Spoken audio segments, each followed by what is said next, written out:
that has been started in memory of Manong Alan, who really was the number one, who did everything to make us all gather together. Me, I am really an advocate of family.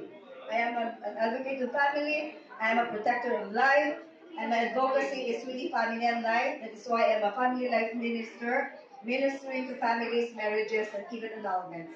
So I would like to really promise the first generation, Tita Sol, Tita Norma, and Tito Ruben, that we, the second generation, will raise our batons to really make this a regular reunion, and we pray to God that God will bless us with more life.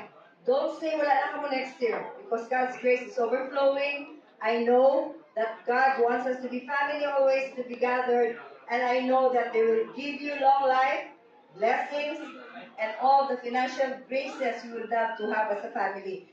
As said, we have leveled up. Before, ang reunion ta sa mga panimalay lang. Now, we are in El Fisher Hotel. So, leveling up, because God is really a good source of blessing. God is good to us. Amen. And amen. We thank God for that. And I can only promise that I hope the third generation would also pick us up and support us. The second generation, we are already in our 60s. We are already seniors. And we hope that the third generation will also respond in such a manner to also take up the baton and help us do this thing. And tonight, we just only would like to thank God and bring God back to Him the glory, the praises that He really deserves to be our Lord, God, and Savior. To God be the glory.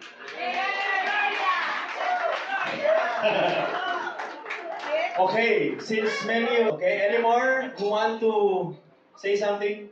Sir Pat. Sir Pat.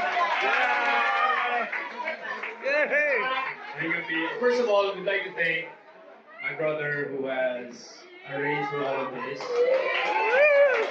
Ang walang inobra sa mga walang ubra. But thank you all, because I think all of these things, it looks easy but very difficult to do in real life. So continue not to have a job, so that you can spend more time doing this. So in response, yes, we will continue. I will delegate downwards. I will delegate downwards. So kung sila Tita Bebing yung pass na baton, amo niya poste kay sa group kami mo. Poste kagid niya, internet, pwede na kasama. And we will commit also to also doing this in the next couple of years. No? Until maputin na rin ang aming buhok, si Doc Johnny yung bala sa mga. No? Okay. So, having said that, di ba pwede nga sa amon muntad, right? Okay. So, ang next generation, ang pinakatigulang mo, ang pinakatigulang is, sino pinakatigulang? Si Tiara. Natural.